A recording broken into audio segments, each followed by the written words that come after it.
Solid win for us. I thought that third quarter in particular, we were able to create some separation. It was really like that last few minutes of that third quarter.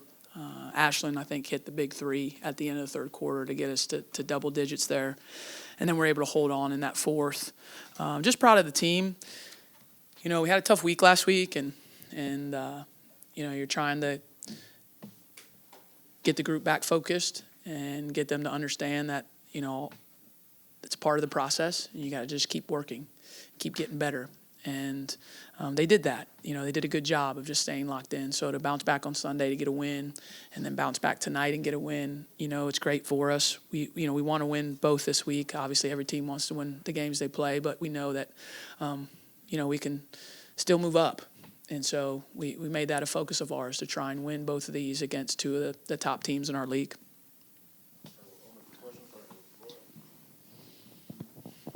Coach, I know Tuesday you spoke on just balancing the emotion, but you wanted the players to show emotion, which is a good thing. And we saw a lot of that emotion tonight during a rivalry game. What is just your main takeaway? Is it just them being able to balance that, come out here and just play 4 quarters, Duke basketball? The game has so many twists and turns, and you never know how it's going to go. And, I thought, Toby got us off to an incredible start. I thought, her presence and her aggressive mentality. I mean, she was attacking. I think she had 12 points in the first quarter. And I thought that really steadied us and just gave us a lot of confidence because when she's playing well, we're a good team. And then obviously Reigan throughout the game just made big play after big play after big play. And, it was great to see her step up in that moment on senior night. And, you couldn't write it any better if you were writing it right. Your senior last home game, against a rival, to be able to take over the game and create separation. So I'm just real proud of her and the performance she had tonight as well. All right, Coach. Congratulations on the win tonight. What are you telling your team going into that second half, going into halftime with the score being so close? What were your words of motivation to get them going, to create such a lead during the third and fourth quarter? What I try to do at halftime of games is problem solve, figure out what's hurting us, and obviously get a lot of help from my staff, and then talk about adjustments that we can make, or maybe not even adjustments, just things that we're supposed to be doing that maybe we're not doing as well. So that's more of what we talked about. It wasn't like a rousing speech or anything. It was just talking about what we needed to do better. And I thought we let a few of their three-point shooters get loose in the first half. I thought we weren't great. Our guards weren't great in one-on-one defense in the first half, and they were getting to the paint and scoring. So we just talked about those things of where we could improve them.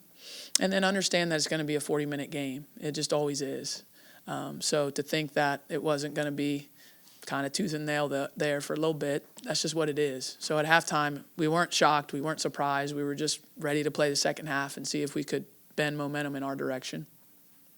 Hey, Coach. When you guys last played UNC, Reigan and Toby, they kind of struggled. They went 2 of 24 combined, and then today they were 15 of 26. For those two, what was the biggest change between then and now? For Toby, I think it was just time. I mean, that's like the first week in January or the second week of January, and she's a freshman, and it's, it's challenging. They're a very good defensive team, so it's challenging. They also have a very good experienced five-player. So I think just now at this point in the season, she's played almost every team in the league. She's played a lot of top teams. So I think she just has more of a comfort now of how she can play and how she can attack. And then Reigan, it's just been challenging for her. I mean, I'm not going to lie, January and February has been challenging for Reigan. She's not played up to the level that she's capable of consistently. And so to see her have this type of performance that we all know she's capable of because we've seen it multiple times before, just really proud, that she stuck in there and fought. Congratulations on the game and the win. To kind of zoom back, I know we're in such a big moment for women's basketball right now, and earlier this week, Diana Taurasi announced her retirement. I know your career overlapped with hers quite a bit in college. Didn't know if you wanted to show what she meant to the game. Yeah, Dee's awesome. I mean, Obviously I got a chance to coach her this summer, which was kind of weird, to coach someone that is your age. I think that just speaks to her longevity and her excellence. And so that was really cool to have a month, with her this summer in Paris and get a chance to see her through a different lens, because I'd only seen her as either a teammate when we were teammates on the Olympic team or as a competitor when we were playing against each other in college and the pro. And just appreciate, what it takes to play that long and what it takes to be at the highest level for that long. And certainly as a coach, to see how sharp she is mentally, to understand everything and be able to understand the strengths and weaknesses of her teammates. She's special. So it's been a great career. Kara, senior night, obviously is always an emotional time, but these two players in particular, Reigan and the years she spent here, and then Vanessa, the things that she's gone through with her injury and everything. What do those two mean to you into this program? Well, I'll start with Vanessa. Vanessa did not sign to play for me. I'm in my 5th year, and Vanessa's in her 5th year, but she was signed to play for Duke with the old staff. And when I got the job, she was an incoming freshman, but I got the job in July, and this was in the middle of COVID. And I remember in the couple days after I got the job, she called me. And I just assumed she was going to say she's going somewhere else because, it was a coaching change, and she didn't sign to play for me, and she didn't know me. I mean, I didn't know what a DeJesus was. I didn't know what it was. I was in Celtics. Like, I didn't know what she looked like, what her game was like. I didn't know any of that. And so she calls me, and, I pick up the phone, and I'm just waiting for her to, say, like, hey, I'm not coming. I was waiting for her to break up with me. I was waiting for her to say, hey, nah, this ain't working, And she's like, Coach, when do I need to be there? What day? Like, just talking. And I'm thinking, like, she's coming? She's coming? She's such a special player. And I will always remember that.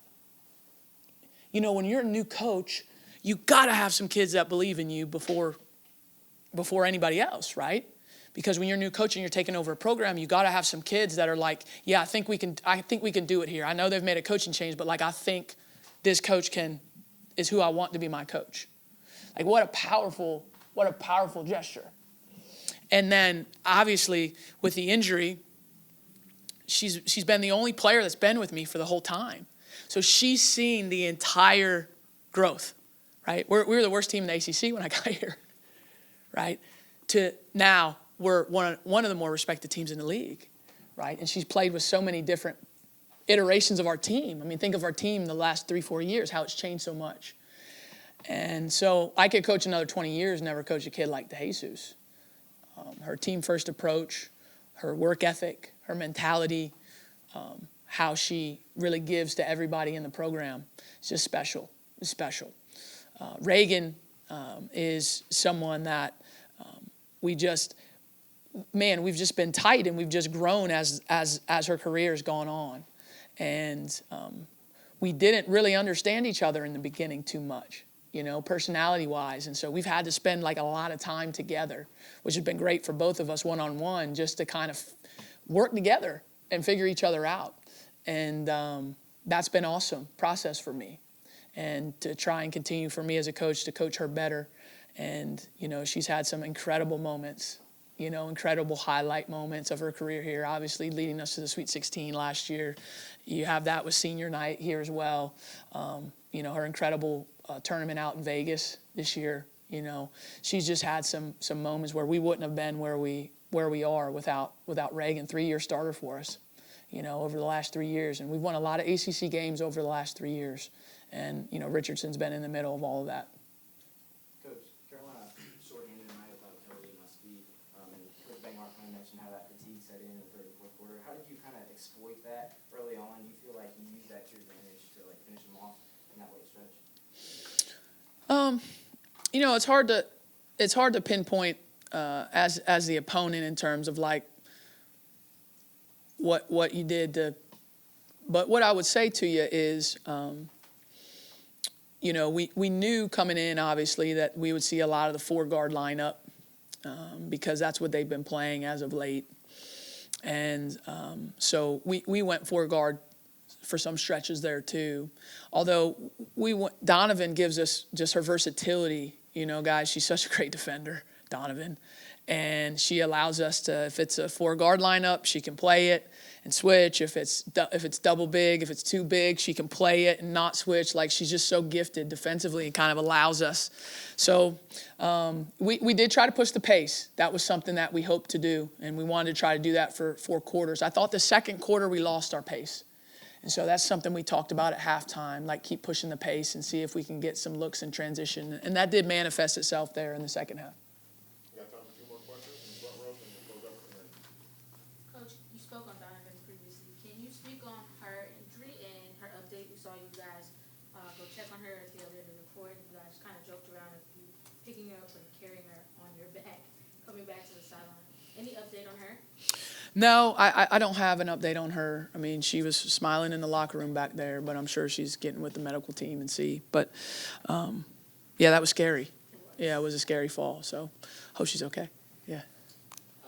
First, did you get a chance, I know you were a little busy before the game, to see the top 16 seed update with the NCAA? I did not. You guys were a regional 3 seed again. We were 3? Okay. In the top 16 again. Mm-hmm. But you've got that going on that you're playing for. You've got the double buys still in the ACC. There's a lot going on. Yeah. You know, you talked a little bit about this the other day about putting yourself in the best position. I'm curious kind of the excitement that goes into a weekend or an ACC tournament when there's this much at stake for you guys in a really good year. Yeah, I mean, what a year for our league. I mean, the teams at the top of our league are incredible. And I think we have a lot of strength going into March. And I think we should have a ton of us hosting first, second rounds as we go into it. But we knew that this was an important week for us. We needed to try our best to win both of these games. And the cool thing about, you know, tonight and also Sunday and then the ACC tournament is you can kind of control your own fate. You know what I mean? You can kind of win your way to where you want to go, right? You control that. And so that's what we've talked about it with our team is just finish strong. You know, we didn't have the week we wanted to last week. Went 1-2, but let's see if we can go 2-0 this week. So I'm real proud of them. We've got the first one, and now, you know, the second one's going to be a bear, but we'll go down there and see if we can get it done. All right, thanks, everyone. Thanks, Coach. Thank you.